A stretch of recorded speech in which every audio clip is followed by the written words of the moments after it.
ਬਹੁਤ ਸਾਰੀਆਂ ਬਾਂਝ ਔਰਤਾਂ ਬੱਚੇ ਦੀ ਖੁਸ਼ੀ ਦੇਣ ਵਾਲਾ ਸੀਤਾਪੁਰ ਪਿੰਡ ਦਾ 60 ਸਾਲ ਦਾ ਸ਼ਾਮੂ, ਜੋ ਜਿਸ ਕਿਸੇ ਨੂੰ ਵੀ ਬਾਂਝ ਔਰਤ ਨਾਲ ਵਿਆਹ ਕਰਦਾ ਉਸ ਨੂੰ ਬੱਚੇ ਦੀ ਪ੍ਰਾਪਤੀ ਹੋ ਜਾਂਦੀ। ਆਖਿਰ ਸ਼ਾਮੂ ਅਜਿਹਾ ਕੀ ਖਾਂਦਾ ਸੀ, ਇਹ ਜਾਣ ਕੇ ਤੁਹਾਡੀ ਵੀ ਰੂਹ ਕੰਬ ਜਾਵੇਗੀ। ਮੇਰੇ ਪਾਪਾ ਜੋ ਆਪਣੀ ਸਾਰੀ ਉਮਰ ਆਪਣਾ ਸੀਨਾ ਚੌੜਾ ਕਰਕੇ ਲੋਕਾਂ ਦੇ ਸਾਹਮਣੇ ਚੱਲਦੇ ਸੀ, ਅੱਜ ਉਹਨਾਂ ਦਾ ਮੇਰੀ ਵਜ੍ਹਾ ਨਾਲ ਸਿਰ ਝੁਕਿਆ ਹੋਇਆ ਸੀ ਤੇ ਹੱਥ ਜੋੜ ਕੇ ਉਹ 60 ਸਾਲ ਦੇ ਆਦਮੀ ਦੀਆਂ ਮਿੰਨਤਾਂ ਕਰ ਰਹੇ ਸੀ, ਮੇਰੀ ਬੇਟੀ ਨਾਲ ਵਿਆਹ ਕਰ ਲਓ। ਉਹ 60 ਸਾਲ ਦਾ ਆਦਮੀ ਹੋਰ ਕੋਈ ਨਹੀਂ ਬਲਕਿ ਮੇਰੇ ਪਾਪਾ ਦਾ ਦੋਸਤ ਸੀ, ਜੋ ਕਿਸੇ ਵੀ ਬਾਂਝ ਔਰਤ ਨਾਲ ਵਿਆਹ ਕਰਦਾ ਤਾਂ ਉਸ ਨੂੰ ਬੱਚਾ ਹੋ ਜਾਂਦਾ ਸੀ। ਪੂਰੇ ਪਿੰਡ ਵਿੱਚ ਉਸ ਦੇ ਚਰਚੇ ਸੀ। ਇਹ ਕੋਈ ਸੁਣੀ ਸੁਣਾਈ ਗੱਲ ਨਹੀਂ ਸੀ। ਜੋ ਔਰਤਾਂ ਨੂੰ ਸਮਾਜ ਵਿੱਚ ਬਾਂਝ ਹੋਣ ਦੇ ਤਾਨੇ ਮਿਲਦੇ ਸੀ, ਉਹੀ ਔਰਤਾਂ ਸ਼ਾਮੂ ਨਾਲ ਵਿਆਹ ਕਰਕੇ ਬੱਚੇ ਦੀ ਮਾਂ ਬਣ ਕੇ ਸਮਾਜ ਵਿੱਚ ਇੱਜ਼ਤ ਪਾਉਂਦੀਆਂ ਸੀ। ਅਤੇ ਮੇਰੇ ਪਾਪਾ ਹਾਲੇ ਤੱਕ ਸ਼ਾਮੂ ਦੇ ਘਰੇ ਹੀ ਬੈਠੇ ਸੀ ਤੇ ਮੇਰੇ ਵਿਆਹ ਦੇ ਲਈ ਪਾਪਾ ਸ਼ਾਮੂ ਨੂੰ ਮਨਾ ਰਹੇ ਸੀ। ਪਰ ਸ਼ਾਮੂ ਨੇ ਕਿਹਾ, ਸਾਡੇ ਪਿੰਡ ਵਿੱਚ ਇੱਕ ਸ਼ਾਮੂ ਨਾਮ ਦਾ ਆਦਮੀ ਸੀ, ਜਿਸ ਨੂੰ ਸਭ ਲੋਕ ਚਾਚਾ ਕਹਿੰਦੇ ਸੀ। ਛੋਟਾ ਹੋ ਜਾਂ ਵੱਡਾ, ਉਸ ਨੂੰ ਸ਼ਾਮੂ ਚਾਚਾ ਕਹਿ ਕੇ ਬੁਲਾਇਆ ਕਰਦੇ ਸੀ। ਜਦੋਂ ਮੈਂ 6ਵੀਂ ਕਲਾਸ ਵਿੱਚ ਪੜ੍ਹਦੀ ਸੀ ਤਾਂ ਸਾਰੇ ਬੱਚੇ ਮਿਲ ਕੇ ਉਸ ਨੂੰ ਉਹਨਾਂ ਦੇ ਘਰ ਟੀਵੀ ਦੇਖਣ ਜਾਂਦੇ ਸੀ, ਕਿਉਂਕਿ ਸਾਡੇ ਪਿੰਡ ਵਿੱਚ ਸਿਰਫ ਉਹਨਾਂ ਦੇ ਘਰ ਹੀ ਟੀਵੀ ਹੁੰਦਾ ਸੀ। ਹੈਰਾਨੀ ਦੀ ਗੱਲ ਤਾਂ ਇਹ ਸੀ ਕਿ ਉਹ ਆਪਣੇ ਘਰ ਵਿੱਚ ਇਕੱਲੇ ਰਹਿੰਦੇ ਸੀ, ਉਹਨਾਂ ਦੇ ਘਰ ਕੋਈ ਵੀ ਔਰਤ ਨਹੀਂ ਸੀ। ਜਦੋਂ ਅਸੀਂ ਉਸ ਨੂੰ ਪੁੱਛਦੇ ਕਿ ਸ਼ਾਮੂ ਤੂੰ ਵਿਆਹ ਕਿਉਂ ਨਹੀਂ ਕਰ ਲੈਂਦਾ, ਤਾਂ ਉਸ ਸਮੇਂ ਉਹ ਕਹਿੰਦਾ ਕਿ ਮੇਰੀ ਹਾਲੇ ਵਿਆਹ ਦੀ ਉਮਰ ਨਹੀਂ ਹੋਈ। ਉਹਨਾਂ ਦੀ ਇਹ ਗੱਲ ਸੁਣ ਕੇ ਸਭ ਬੱਚੇ ਹੱਸਣ ਲੱਗ ਜਾਂਦੇ, ਕਿਉਂਕਿ ਉਹ ਸਾਡੇ ਮਾਤਾ ਪਿਤਾ ਦੀ ਉਮਰ ਦੇ ਸੀ। ਜਦ ਕਿ ਮੈਂ ਛੋਟੀ ਸੀ ਤਾਂ ਪਿੰਡ ਦੇ ਬੱਚਿਆਂ ਦੇ ਨਾਲ ਪੂਰੇ ਪਿੰਡ ਵਿੱਚ ਘੁੰਮਦੀ ਰਹਿੰਦੀ ਸੀ। ਪੂਰੇ ਪਿੰਡ ਵਿੱਚ ਸਿਰਫ ਸ਼ਾਮੂ ਚਾਚਾ ਹੀ ਅਮੀਰ ਸੀ। ਉਹਨਾਂ ਦੀ ਕੋਈ ਪਤਨੀ ਨਹੀਂ ਸੀ, ਨਾ ਹੀ ਬੱਚਾ। ਉਹ ਸ਼ਹਿਰ 'ਚ ਕੰਮ ਕਰਦੇ ਸੀ ਅਤੇ ਚੰਗੇ ਖਾਸੇ ਪੈਸੇ ਕਮਾ ਲੈਂਦੇ ਸੀ। ਪਿੰਡ ਦੇ ਸਾਰੇ ਲੋਕ ਪੈਸੇ ਦੀ ਵਜ੍ਹਾ ਨਾਲ ਉਸ ਦੀ ਇੱਜ਼ਤ ਕਰਦੇ ਸੀ। ਮੇਰੇ ਪਾਪਾ ਦੀ ਵੀ ਸ਼ਾਮੂ ਚਾਚਾ ਨਾਲ ਚੰਗੀ ਦੋਸਤੀ ਸੀ। ਮੇਰੇ ਪਾਪਾ ਜਦੋਂ ਵੀ ਸ਼ਾਮੂ ਚਾਚਾ ਨੂੰ ਮਿਲਣ ਜਾਂਦੇ ਤਾਂ ਉਸ ਨੂੰ ਕਹਿੰਦੇ ਕਿ ਸ਼ਾਮੂ ਤੂੰ ਵਿਆਹ ਕਿਉਂ ਨਹੀਂ ਕਰ ਲੈਂਦਾ, ਤੇਰੇ ਕੋਲ ਇੰਨਾ ਰੁਪਈਆ ਪੈਸਾ ਤੂੰ ਕਿਸ ਨੂੰ ਦੇ ਲਈ ਛੱਡ ਕੇ ਜਾਵੇਂਗਾ, ਤੇਰੇ ਜਾਣ ਤੋਂ ਬਾਅਦ ਇਸ ਦੌਲਤ ਦਾ ਕੋਈ ਵਾਰਸ ਤਾਂ ਹੋਣਾ ਚਾਹੀਦਾ। ਤਾਂ ਸ਼ਾਮੂ ਚਾਚਾ ਨੇ ਪਾਪਾ ਨੂੰ ਕਿਹਾ ਕਿ ਹਾਂ ਮੈਂ ਵਿਆਹ ਕਰ ਲਊਂਗਾ। ਸਾਰੇ ਲੋਕ ਚਾਚੇ ਦੇ ਇਸ ਫੈਸਲੇ ਤੋਂ ਖੁਸ਼ ਸੀ, ਪਰ ਉਸ ਨੇ ਕਿਹਾ ਕਿ ਮੈਂ ਬੀਨਾ ਮਾਸੀ ਨਾਲ ਵਿਆਹ ਕਰਨਾ ਚਾਹੁੰਦਾ। ਇਹ ਗੱਲ ਸੁਣ ਕੇ ਸਾਰਿਆਂ ਨੂੰ ਝਟਕਾ ਲੱਗਿਆ। ਜੋ ਵੀ ਇਹ ਗੱਲ ਸੁਣਦਾ ਉਸ ਨੂੰ ਯਕੀਨ ਨਹੀਂ ਆਉਂਦਾ ਸੀ। ਆਖਿਰ ਬੀਨਾ ਨਾਲ ਵਿਆਹ ਕਿਉਂ ਕਰਨਾ ਚਾਹੁੰਦਾ ਸੀ? ਬੀਨਾ ਸਾਡੇ ਪਿੰਡ ਦੀ ਉਹ ਔਰਤ ਸੀ ਜਿਸ ਨੂੰ ਉਸ ਦੇ ਖਾਨਦਾਨ ਵਾਲਿਆਂ ਨੇ ਵੀ ਛੱਡ ਦਿੱਤਾ ਸੀ। ਬੀਨਾ ਮਾਸੀ ਦਾ ਵਿਆਹ 6 ਸਾਲ ਪਹਿਲਾਂ ਹੋਇਆ ਸੀ, ਪਰ ਉਸ ਦੇ ਕੋਈ ਬੱਚਾ ਨਹੀਂ ਸੀ। ਉਸ ਦੇ ਪਤੀ ਨੇ ਉਸ ਨੂੰ ਬਾਂਝ ਕਹਿ ਕੇ ਤਲਾਕ ਦੇ ਦਿੱਤਾ ਸੀ ਤੇ ਪਿੰਡ ਵਾਲਿਆਂ ਨੂੰ ਪਤਾ ਸੀ ਕਿ ਉਹ ਇੱਕ ਬਾਂਝ ਔਰਤ ਆ, ਜਿਸ ਨੂੰ ਕਦੇ ਬੱਚਾ ਨਹੀਂ ਹੋ ਸਕਦਾ। ਇਸ ਵਜ੍ਹਾ ਨਾਲ ਉਸ ਨਾਲ ਕਿਸੇ ਨੇ ਵੀ ਵਿਆਹ ਨਹੀਂ ਕਰਵਾਇਆ ਸੀ। ਉਹ ਲੋਕਾਂ ਦੇ ਘਰਾਂ ਵਿੱਚ ਕੰਮ ਕਰਕੇ ਆਪਣਾ ਗੁਜ਼ਾਰਾ ਕਰਦੀ ਸੀ ਤੇ ਉਹ ਔਰਤ ਜਿਸ ਨੂੰ ਉਸ ਦੇ ਘਰਦਿਆਂ ਨੇ ਵੀ ਘਰੋਂ ਕੱਢ ਦਿੱਤਾ ਹੋਵੇ ਤੇ ਅਚਾਨਕ ਇੰਨੇ ਅਮੀਰ ਆਦਮੀ ਦਾ ਰਿਸ਼ਤਾ ਉਸ ਦੇ ਘਰ ਆ ਜਾਵੇ ਤਾਂ ਹੈਰਾਨੀ ਤਾਂ ਹੋਵੇਗੀ। ਜਦੋਂ ਮੇਰੀ ਮਾਂ ਨੇ ਇਹ ਗੱਲ ਸੁਣੀ ਤਾਂ ਕਹਿਣ ਲੱਗੀ ਕਿ ਮੈਨੂੰ ਤਾਂ ਕੋਈ ਗੜਬੜ ਲੱਗਦੀ ਆ। ਜੋ ਸ਼ਾਮੂ ਨੇ ਉਸ ਦੇ ਲਈ ਰਿਸ਼ਤਾ ਭੇਜਿਆ, ਜ਼ਰੂਰ ਉਹੀ ਸ਼ਾਮੂ ਨੂੰ ਆਪਣੇ ਪਿੱਛੇ ਲਾ ਕੇ ਰੱਖਿਆ ਹੋਵੇਗਾ। ਪਾਪਾ ਨੇ ਮਾਂ ਨੂੰ ਡਾਂਟਦੇ ਹੋਏ ਕਿਹਾ ਕਿ ਬਿਨਾਂ ਬੱਚਾ ਵਜ੍ਹਾ ਕਿਸੇ 'ਤੇ ਇਲਜ਼ਾਮ ਨਹੀਂ ਲਗਾਉਣਾ ਚਾਹੀਦਾ। ਉਹ ਤਾਂ ਵਿਚਾਰੀ ਬਹੁਤ ਸ਼ਰੀਫ ਔਰਤ ਆ, ਉਸ ਨੂੰ ਤਾਂ ਪਤਾ ਵੀ ਨਹੀਂ ਕਿ ਸ਼ਾਮੂ ਨੇ ਉਸ ਦੇ ਲਈ ਰਿਸ਼ਤਾ ਭੇਜਿਆ। ਜਿਸ ਸਮੇਂ ਇਹ ਗੱਲਾਂ ਹੋ ਰਹੀਆਂ ਸੀ ਮੈਨੂੰ ਬੜੀ ਹੈਰਾਨੀ ਹੋਈ ਸੀ, ਕਿਉਂਕਿ ਚਾਚਾ ਦੀ ਉਮਰ 60 ਸਾਲ ਸੀ ਤੇ ਉਹ ਆਪਣੇ ਵਾਰਸ ਦੇ ਲਈ ਵਿਆਹ ਕਰ ਰਹੇ ਸੀ। ਤਾਂ ਉਹ ਕਿਸੇ ਅਜਿਹੀ ਔਰਤ ਨਾਲ ਵਿਆਹ ਕਰਦੇ ਜੋ ਉਸ ਨੂੰ ਬੱਚਾ ਦੇ ਦਿੰਦੀ, ਨਾ ਕਿ ਇੱਕ ਬਾਂਝ ਔਰਤ ਨਾਲ ਜੋ ਉਸ ਨੂੰ ਕਦੇ ਵਾਰਸ ਨਹੀਂ ਦੇ ਸਕਦੀ ਸੀ। ਪਿੰਡ ਵਾਲਿਆਂ ਨੇ ਉਸ ਨੂੰ ਬਹੁਤ ਸਮਝਾਉਣ ਦੀ ਕੋਸ਼ਿਸ਼ ਕੀਤੀ, ਪਰ ਉਸ ਉੱਪਰ ਤਾਂ ਕਿਸੇ ਵੀ ਗੱਲ ਦਾ ਕੋਈ ਅਸਰ ਨਹੀਂ ਹੋ ਰਿਹਾ ਸੀ। ਚਾਚਾ ਦਾ ਕਹਿਣਾ ਸੀ ਕਿ ਜੇ ਬੀਨਾ ਦਾ ਵਿਆਹ ਮੇਰੇ ਨਾਲ ਹੋ ਜਾਵੇਗਾ ਤਾਂ ਉਹ ਬਾਂਝ ਨਹੀਂ ਰਹੇਗੀ।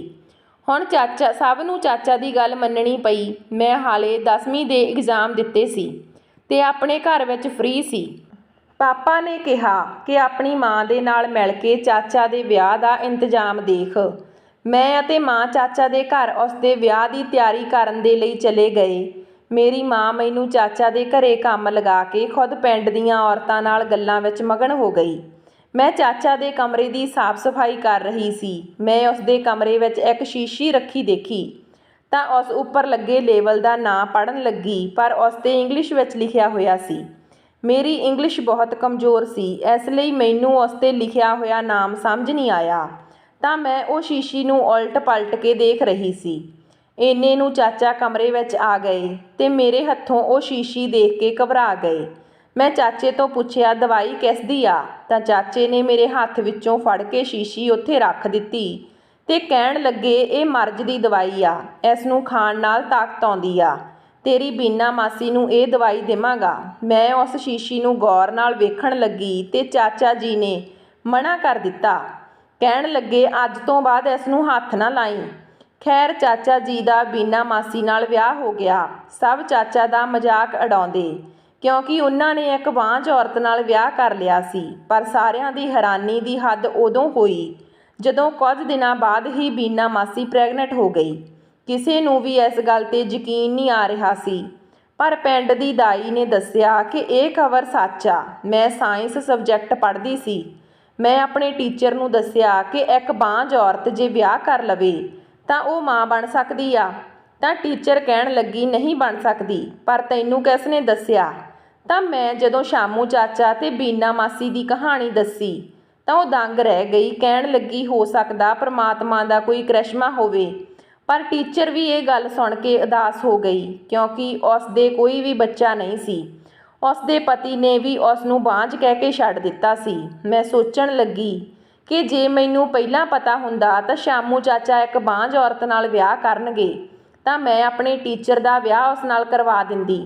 ਇੱਕ ਦਿਨ ਮੈਂ ਚਾਚੇ ਦੇ ਘਰੇ ਗਈ ਤੇ ਉਹਨਾਂ ਦੇ ਘਰੇ ਕੋਈ ਨਹੀਂ ਸੀ, ਇਕੱਲੀ ਬੀਨਾ ਚਾਚੀ ਸੀ। ਮੈਂ ਕਿਸੇ ਕੰਮ ਉਹਨਾਂ ਦੇ ਕਮਰੇ ਵਿੱਚ ਗਈ ਤਾਂ ਮੈਂ ਦੇਖਿਆ ਉਹ ਸ਼ੀਸ਼ੀ ਮੇਰੇ ਹੱਥ ਵਿੱਚ ਆਈ ਸੀ, ਅੱਜ ਉਹ ਉੱਥੇ ਨਹੀਂ ਸੀ।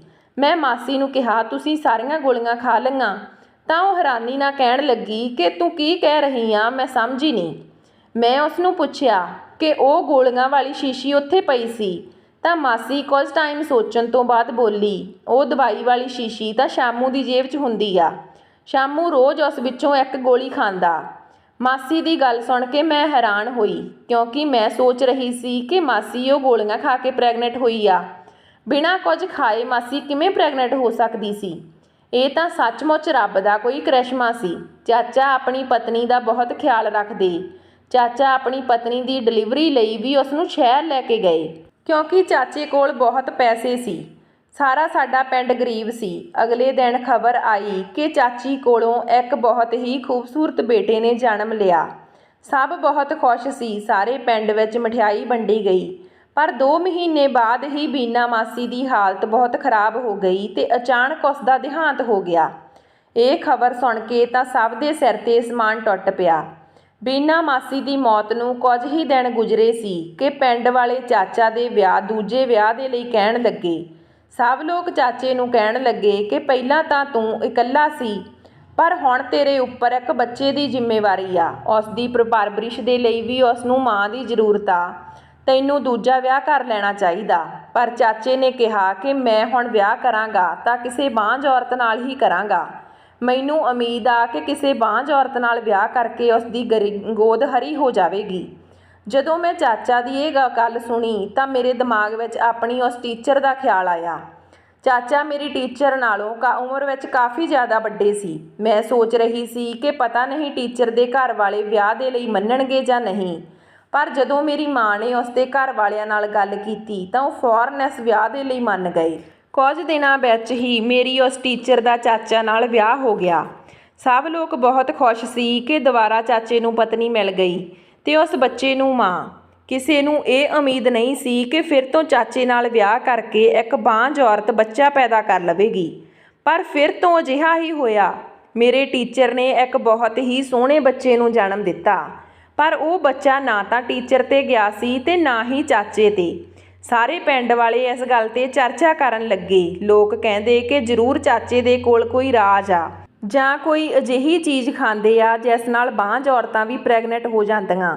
ਪਿੰਡ ਵਾਲਿਆਂ ਨੇ ਚਾਚੇ ਤੋਂ ਇਹ ਰਾਜ ਜਾਣਨ ਲਈ ਬਹੁਤ ਕੋਸ਼ਿਸ਼ ਕੀਤੀ, ਪਰ ਉਹ ਕਿਸੇ ਨੂੰ ਵੀ ਕੁਝ ਨਹੀਂ ਦੱਸਦੇ ਸੀ। ਮੇਰੇ ਪਾਪਾ ਵੀ ਉਸਦੇ ਬਹੁਤ ਚੰਗੇ ਦੋਸਤ ਸੀ, ਪਰ ਮੇਰੇ ਪਾਪਾ ਨੂੰ ਵੀ ਉਸਨੇ ਕੁਝ ਨਹੀਂ ਦੱਸਿਆ ਸੀ। ਮੈਂ ਖੁਦ ਇਹ ਸਭ ਦੇਖ ਕੇ ਬਹੁਤ ਹੈਰਾਨ ਸੀ ਕਿ ਮੈਂ ਆਪਣੇ ਟੀਚਰ ਤੋਂ ਬਹੁਤ ਵਾਰ ਇਸ ਬਾਰੇ ਵਿੱਚ ਪੁੱਛਿਆ, ਪਰ ਉਹ ਕਹਿੰਦੀ ਇਹ ਰੱਬ ਦੀ ਕਿਰਪਾ ਹੈ ਜੋ ਉਸਨੇ ਮੈਨੂੰ ਔਲਾਦ ਦਿੱਤੀ। ਕੁਝ ਦਿਨਾਂ ਬਾਅਦ ਮੇਰੀ ਟੀਚਰ ਨੇ ਸ਼ਾਮੂ ਤੋਂ ਤਲਾਕ ਲੈ ਲਿਆ ਅਤੇ ਫਿਰ ਉਸਨੇ ਇੱਕ ਦੂਜੀ ਬਾਂਝ ਔਰਤ ਦਾ ਵਿਆਹ ਉਸਦੇ ਨਾਲ ਕਰਵਾ ਦਿੱਤਾ ਤੇ ਉਹ ਆਪਣੇ ਬੇਟੇ ਨੂੰ ਲੈ ਕੇ ਚਲੀ ਗਈ। ਸਭ ਕੁਝ ਦੇਖ ਕੇ ਪਿੰਡ ਵਾਲੇ ਬਹੁਤ ਹੈਰਾਨ ਹੋਏ।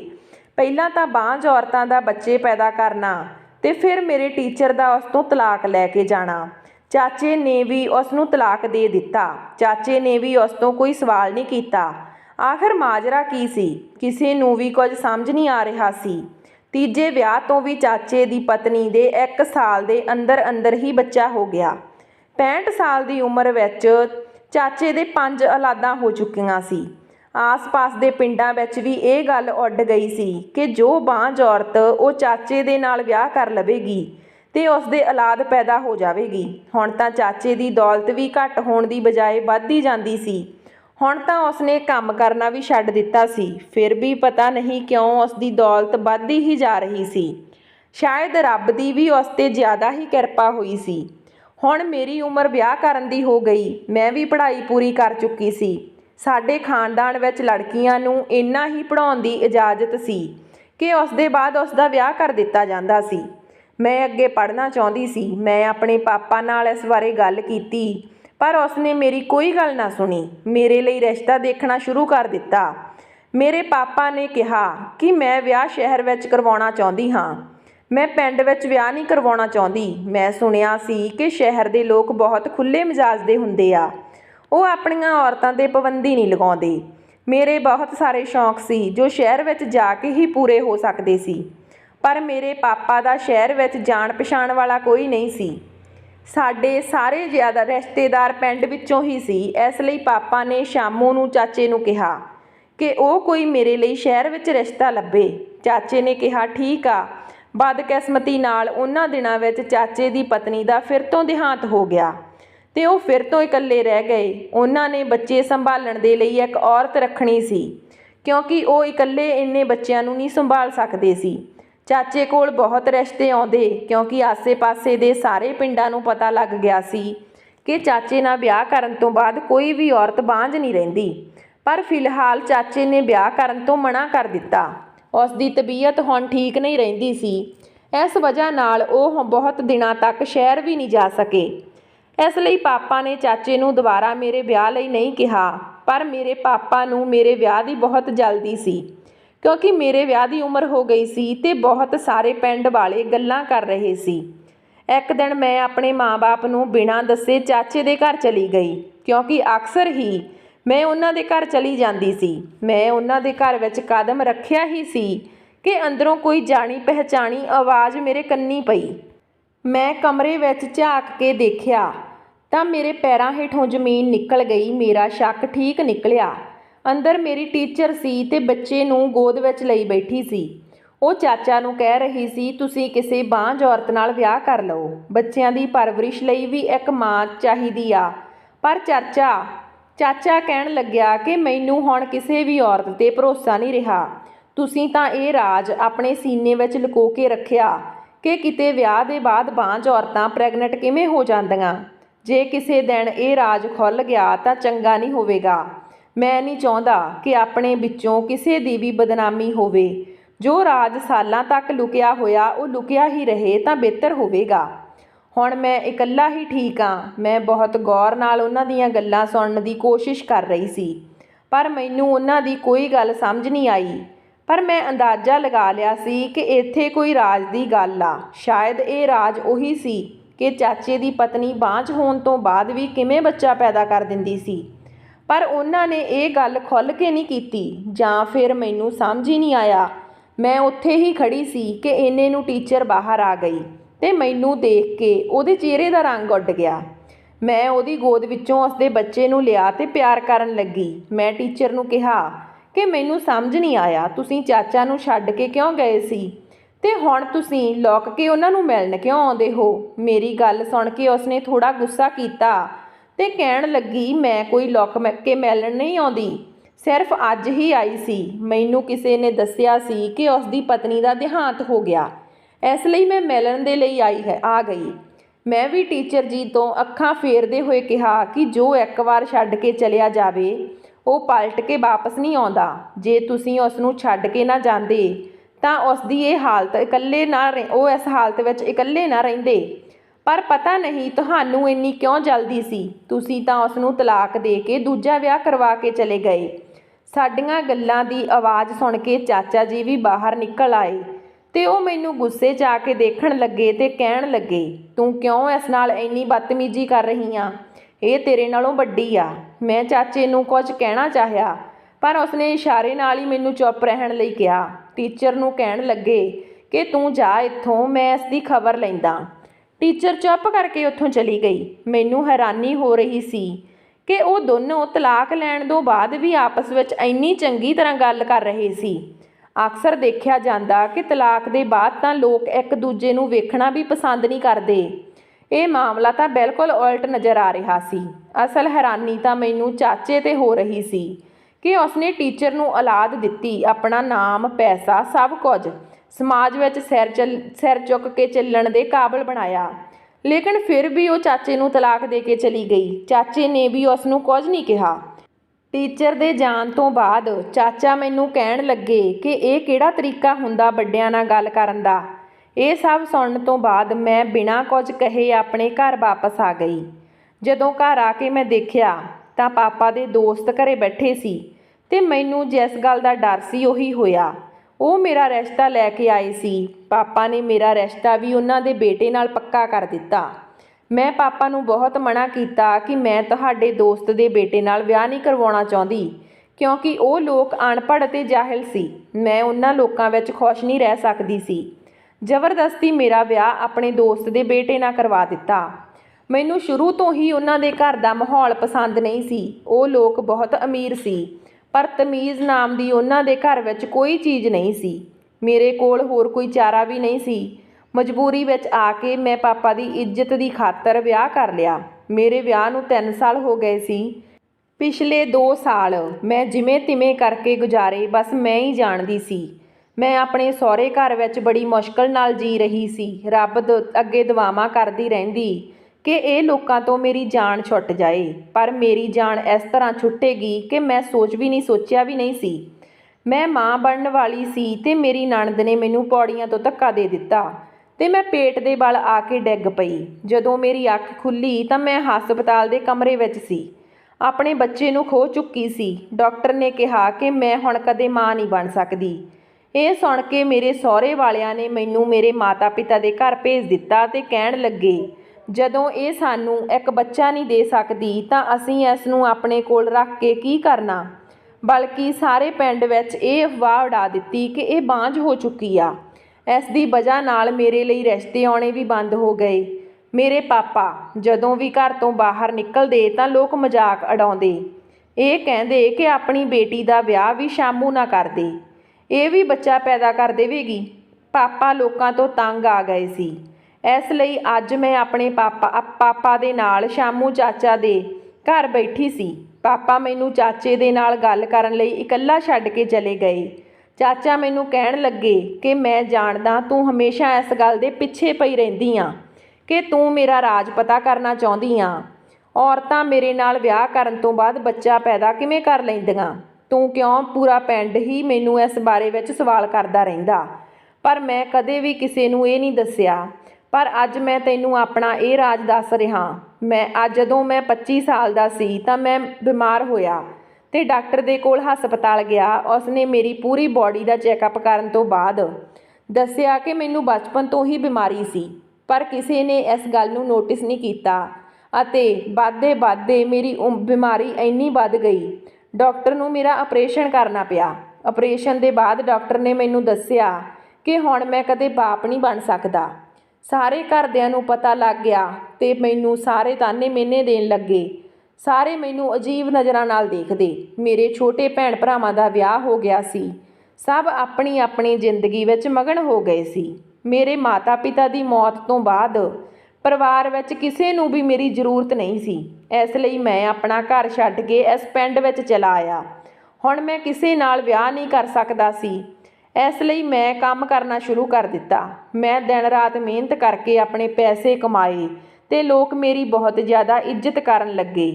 ਲੋਕਾਂ ਨਾਲ ਦੋਸਤੀ ਹੋ ਗਈ ਅਤੇ ਮੇਰੀ ਜ਼ਿੰਦਗੀ ਵਧੀਆ ਗੁਜ਼ਰਨ ਲੱਗੀ।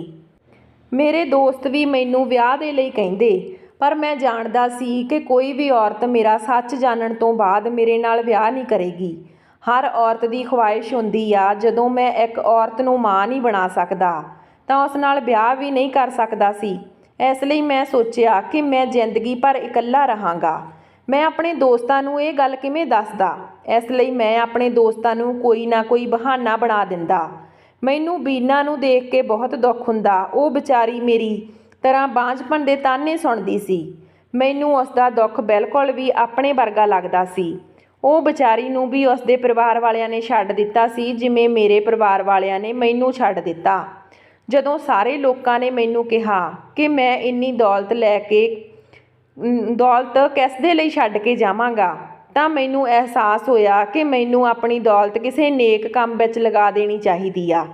ਮੈਂ ਸੋਚਿਆ ਕਿ ਮੈਂ ਅਨਾਥ ਆਸ਼ਰਮ ਦੇ ਬੱਚਿਆਂ ਨੂੰ ਲੈ ਕੇ ਉਹਨਾਂ ਦੀ ਬਿਹਤਰੀਨ ਪਰਵਰਿਸ਼ ਕਰੂੰਗਾ, ਪਰ ਮੈਂ ਇਕੱਲੇ ਬੱਚੇ ਨਹੀਂ ਪਾਲ ਸਕਦਾ ਸੀ। ਇਸ ਲਈ ਮੈਨੂੰ ਇੱਕ ਮਾਂ ਦੀ ਜ਼ਰੂਰਤ ਸੀ। ਇਸ ਲਈ ਮੇਰੇ ਮਨ ਵਿੱਚ ਖਿਆਲ ਆਇਆ ਕਿ ਮੈਂ ਬੀਨਾ ਦੇ ਲਈ ਰਿਸ਼ਤਾ ਭੇਜਾਂ, ਪਰ ਮੈਂ ਉਸ ਨੂੰ ਸਾਰੀ ਗੱਲ ਪਹਿਲਾਂ ਹੀ ਦੱਸ ਦਿੱਤੀ। ਉਹ ਵੀ ਮਾਂ ਨਹੀਂ ਬਣ ਸਕਦੀ ਸੀ ਅਤੇ ਮੈਂ ਬਾਪ ਬਣਨ ਦੇ ਕਾਬਲ ਨਹੀਂ ਸੀ, ਅਤੇ ਆਪਾਂ ਦੋਨੋਂ ਵਿਆਹ ਕਰ ਲੈਂਦੇ ਹਾਂ ਅਤੇ ਬੱਚਾ ਗੋਦ ਲੈ ਲਵਾਂਗੇ। ਬੀਨਾ ਨੇ ਵੀ ਇਸ ਕੰਮ ਦੇ ਲਈ ਹਾਂ ਕਰ ਦਿੱਤੀ ਅਤੇ ਅਸੀਂ ਦੋਨਾਂ ਨੇ ਵਿਆਹ ਕਰ ਲਿਆ। ਵਿਆਹ ਦੇ ਬਾਅਦ ਮੈਂ ਸੋਚਿਆ ਕਿ ਜੇ ਹੁਣੇ ਹੀ ਬੱਚਾ ਗੋਦ ਲੈ ਲਵਾਂਗੇ ਤਾਂ ਲੋਕ ਫੇਰ ਤਾਨੇ ਦੇਣਗੇ ਕਿ ਬਾਂਝ ਸੀ, ਫਿਰ ਬੱਚਾ ਗੋਦ ਲੈ ਲਿਆ। ਪਿੰਡ ਵਾਲੇ ਅਤੇ ਇਹ ਸਮਾਜ ਸਾਨੂੰ ਉਹੀ ਇੱਜ਼ਤ ਨਹੀਂ ਦੇਣਗੇ ਅਤੇ ਨਾ ਹੀ ਉਸ ਬੱਚੇ ਨੂੰ ਆਪਣਾ ਸਕਾ ਬੱਚਾ ਸਮਝ ਕੇ ਇੱਜ਼ਤ ਦੇਣਗੇ। ਇਸ ਲਈ ਮੈਂ ਪਿੰਡ ਦੀ ਦਾਈ ਨੂੰ ਉਸ ਦੇ ਮੂੰਹੋਂ ਮੰਗੇ ਪੈਸੇ ਦਿੱਤੇ ਅਤੇ ਉਸ ਨੂੰ ਕਿਹਾ ਕਿ ਪੂਰੇ ਪਿੰਡ ਵਿੱਚ ਐਲਾਨ ਕਰ ਦੇ ਕਿ ਬੀਨਾ ਮਾਂ ਬਣਨ ਵਾਲੀ ਆ। ਉਸ ਨੇ ਅਜਿਹਾ ਹੀ ਕੀਤਾ ਅਤੇ 9 ਮਹੀਨੇ ਬਾਅਦ ਅਸੀਂ ਡਿਲੀਵਰੀ ਦੇ ਲਈ ਸ਼ਹਿਰ ਚਲੇ ਗਏ। ਉੱਥੇ ਇੱਕ ਅਨਾਥ ਬੱਚੇ ਨੂੰ ਗੋਦ ਲੈ ਕੇ ਘਰ ਆ ਗਏ। ਬੀਨਾ ਨੂੰ ਵੀ ਬਾਂਝਪਨ ਦੇ ਤਾਨਿਆਂ ਤੋਂ ਛੁਟਕਾਰਾ ਮਿਲ ਗਿਆ ਸੀ ਅਤੇ ਉਹ ਮੇਰੀ ਬਹੁਤ ਜ਼ਿਆਦਾ ਅਹਿਸਾਨਮੰਦ ਸੀ। ਪਰ ਉਹ ਵਿਚਾਰੀ ਦੇ ਜੀਵਨ ਵਿੱਚ ਦਿਨ ਬਹੁਤ ਘੱਟ ਬਚੇ ਸੀ। ਉਸ ਨੂੰ ਕੈਂਸਰ ਹੋ ਗਿਆ ਸੀ ਅਤੇ ਉਹ ਇਸ ਦੁਨੀਆ ਤੋਂ ਚਲੀ ਗਈ। ਅਤੇ ਫਿਰ ਤੇਰੀ ਟੀਚਰ ਨੇ ਮੇਰੇ ਨਾਲ ਵਿਆਹ ਕਰ ਲਿਆ। ਉਹ ਵੀ ਬਹੁਤ ਚੰਗੀ ਔਰਤ ਸੀ। ਉਸ ਨੂੰ ਵੀ ਸਮਾਜ ਵਿੱਚ ਇੱਜ਼ਤ ਦਿਵਾਉਣ ਦੇ ਲਈ ਅਸੀਂ ਇਹ ਸਾਰਾ ਡਰਾਮਾ ਰਚਿਆ ਅਤੇ ਇੱਕ ਬੱਚਾ ਗੋਦ ਲੈ ਲਿਆ। ਮੇਰੀ ਖੁਆਇਸ਼ ਸੀ ਕਿ ਮੈਂ ਇਹਨਾਂ ਬੱਚਿਆਂ ਦੀ ਪਰਵਰਿਸ਼ ਬਹੁਤ ਚੰਗੇ ਤਰੀਕੇ ਨਾਲ ਕਰਾਂ।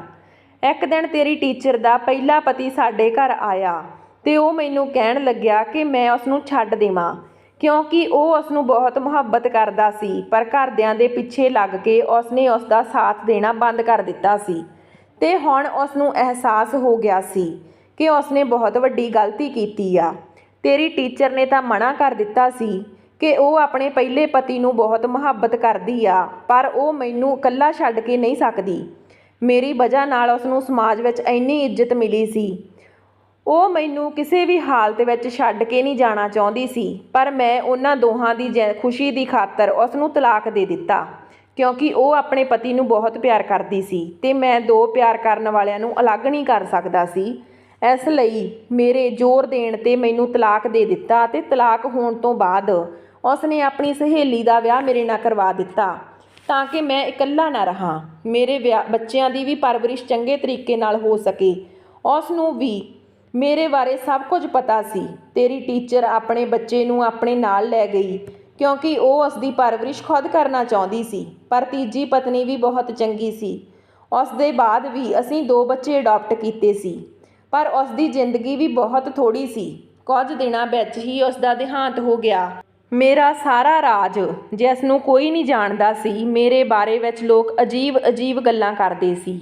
ਮੈਂ ਸਿਰਫ ਉਹਨਾਂ ਬਾਂਝ ਔਰਤਾਂ ਨੂੰ ਸਮਾਜ ਵਿੱਚ ਇੱਜ਼ਤ ਅਤੇ ਅਨਾਥ ਬੱਚਿਆਂ ਦੀ ਪਰਵਰਿਸ਼ ਵਧੀਆ ਤਰੀਕੇ ਨਾਲ ਕਰਨਾ ਚਾਹੁੰਦਾ ਸੀ। ਉਹਨਾਂ ਨੂੰ ਛੱਤ ਦੇਣਾ ਚਾਹੁੰਦਾ ਸੀ, ਮਾਂ-ਬਾਪ ਦਾ ਪਿਆਰ ਦੇਣਾ ਚਾਹੁੰਦਾ ਸੀ। ਇਸ ਲਈ ਮੈਂ ਇਹ ਸਭ ਕੁਝ ਕੀਤਾ। ਪਰ ਤੇਰੇ ਪਿਤਾ ਨੂੰ ਇਹ ਸਭ ਕੁਝ ਨਹੀਂ ਕਰਨਾ ਚਾਹੀਦਾ। ਤੂੰ ਤਾਂ ਜਾਣਦੀ ਆ ਕਿ ਮੈਂ ਤੈਨੂੰ ਹਮੇਸ਼ਾ ਆਪਣੀ ਬੇਟੀ ਸਮਝਿਆ। ਮੈਂ ਤੇਰੇ ਨਾਲ ਵਿਆਹ ਕਰਨ ਦਾ ਸੋਚ ਵੀ ਨਹੀਂ ਸਕਦਾ। ਚਾਚਾ ਨੇ ਦੱਸਿਆ ਕਿ ਮੈਨੂੰ ਵੀ ਹੁਣ ਕਈ ਬਿਮਾਰੀਆਂ ਹੋ ਚੁੱਕੀਆਂ ਤੇ ਉਮਰ ਵੀ ਜ਼ਿਆਦਾ ਹੋ ਗਈ ਆ। ਮੈਨੂੰ ਤਾਂ ਹੁਣ ਇਹਨਾਂ ਬੱਚਿਆਂ ਦੀ ਫਿਕਰ ਲੱਗੀ ਰਹਿੰਦੀ ਆ ਕਿ ਮੇਰੇ ਜਾਣ ਤੋਂ ਬਾਅਦ ਇਹਨਾਂ ਦਾ ਕੌਣ ਖਿਆਲ ਰੱਖੇਗਾ। ਮੈਂ ਚਾਚੇ ਨੂੰ ਕਿਹਾ, ਤੁਸੀਂ ਫਿਕਰ ਨਾ ਕਰੋ, ਅੱਜ ਤੋਂ ਇਹਨਾਂ ਬੱਚਿਆਂ ਦੀ ਜ਼ਿੰਮੇਵਾਰੀ ਮੇਰੀ ਹੋਵੇਗੀ। ਮੈਂ ਇਹਨਾਂ ਦੀ ਮਾਂ ਬਣ ਕੇ ਪਾਲਾਂਗੀ ਤੇ ਤੁਹਾਡਾ ਰਾਜ ਰਾਜ ਹੀ ਰਹੂਗਾ। ਮੈਂ ਆਪਣੇ ਪਾਪਾ ਨੂੰ ਸਾਫ਼-ਸਾਫ਼ ਕਹਿ ਦਿੱਤਾ ਕਿ ਔਲਾਦ ਦਾ ਕੀ ਆ, ਮੈਂ ਇਹਨਾਂ ਬੱਚਿਆਂ ਨੂੰ ਪਾਲ ਕੇ ਆਪਣੀ ਜ਼ਿੰਦਗੀ ਕੱਢ ਲਵਾਂਗੀ। 2 ਸਾਲਾਂ ਬਾਅਦ ਚਾਚਾ ਦਾ ਦੇਹਾਂਤ ਹੋ ਗਿਆ ਤੇ ਉਹਨਾਂ ਨੇ ਆਪਣੀ ਸਾਰੀ ਜਾਇਦਾਦ ਇਹਨਾਂ ਬੱਚਿਆਂ ਅਤੇ ਮੇਰੇ ਨਾਮ ਕਰ ਦਿੱਤੀ। ਹੁਣ ਮੈਨੂੰ ਆਪਣੀ ਜ਼ਿੰਦਗੀ ਦਾ ਮਕਸਦ ਮਿਲ ਗਿਆ ਸੀ। ਕਿਸੇ ਦਾ ਵਿਆਹ ਨਾ ਹੋਣ ਤੇ ਜਾਂ ਬੱਚਾ ਨਾ ਹੋਣ ਤੇ ਉਸ ਦੀ ਜ਼ਿੰਦਗੀ ਖਤਮ ਨਹੀਂ ਹੋ ਜਾਂਦੀ, ਬਲਕਿ ਉਸ ਨੂੰ ਆਪਣੀ ਜ਼ਿੰਦਗੀ ਗੁਜ਼ਾਰਨ ਦੇ ਲਈ ਕੋਈ ਨਾ ਕੋਈ ਮਕਸਦ ਮਿਲ ਹੀ ਜਾਂਦਾ, ਜਿਵੇਂ ਮੈਨੂੰ ਮਿਲ ਗਿਆ ਸੀ। ਦੋਸਤੋ, ਉਮੀਦ ਕਰਦੀ ਹਾਂ ਤੁਹਾਨੂੰ ਕਹਾਣੀ ਪਸੰਦ ਆਈ ਹੋਵੇਗੀ। ਵੀਡੀਓ ਨੂੰ ਲਾਈਕ ਕਰਿਓ ਤੇ ਚੈਨਲ ਤੇ ਨਵੇਂ ਹੋ ਤਾਂ ਚੈਨਲ ਨੂੰ ਸਬਸਕ੍ਰਾਈਬ ਕਰਿਓ।